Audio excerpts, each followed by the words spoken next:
As the crisis at our southern border continues, Customs and Border Protection reveals they have made over 4,400 rescues as illegals try to enter the country. It's a dangerous journey. Our next guest says Congress needs to work to prevent.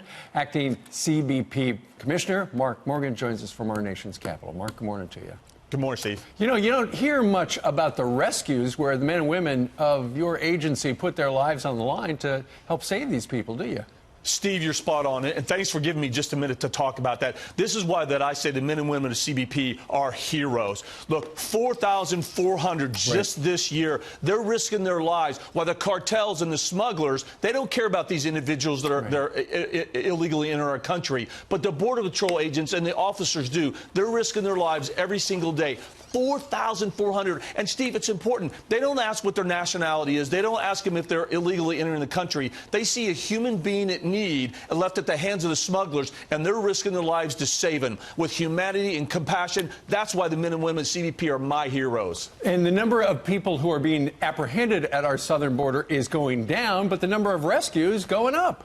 That's absolutely right. We see those numbers continue to go up each and every year. And that should tell the American people this is a dangerous trek. The cartels don't give a darn about these individuals. All they care about is lining their pockets with more money while they're exploiting this vulnerable population, Steve. You're spot on. Okay. Let's switch gears because this is going to, hit you right here. And that is what the Chicago Police Department is doing. Apparently, Homeland Security is calling the direction of Chicago PD for its officers to not cooperate with ICE as deeply concerning.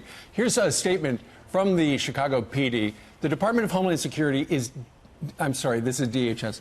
The Department of Homeland Security is deeply concerned with the dangerous anti-law enforcement direction given by the leadership of the Chicago Police Department, failing to support fellow law enforcement officers upon request for assistance not only places our heroic police officers in greater danger, but keeps criminals on the street.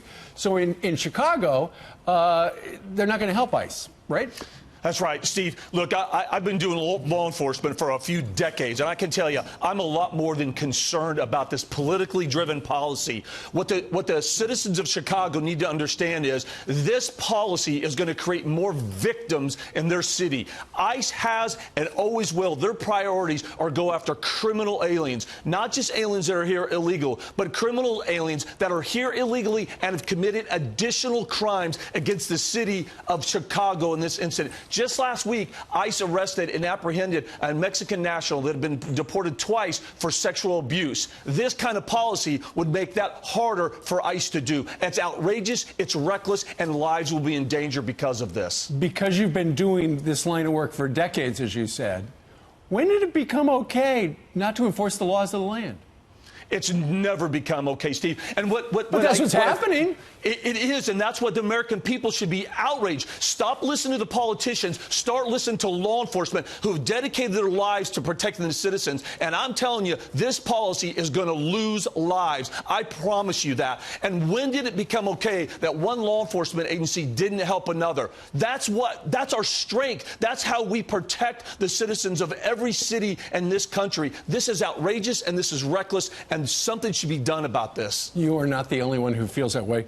Mark Morgan, Acting Commissioner of Customs and Border Protection. Sir, thank you very much for joining us live and telling us the story about those rescues. Hats off to the men and women of your department. Thank you, sir.